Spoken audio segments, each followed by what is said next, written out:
Kemudian fakutana selanjutnya makada semoga sempajangin nareko de narita imange. Apakah salat kita sah ketika kita tidak melihat imam? Ya, tidak ada syarat bahwa kita harus melihat imam. Syaratnya adalah kita harus mengikut kepada imam. Kita harus mengikut kepada imam. Ya, itu syaratnya. Nasabah nareko ya romasigi emaluangi misalnya luas, maka kita berada di saf yang terakhir, maka kita tidak bisa melihat imam.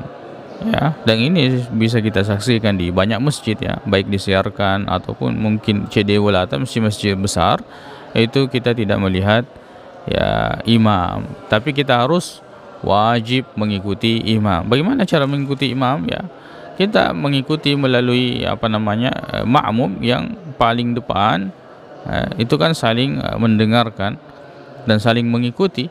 Betuanna nareko makmum bagian depan itu sudah ruku, itu berarti syarat maka ada yaro imange ruku toni, ya juga sudah ruku, maka kita juga ikut ruku. Ya wallahu a'lam.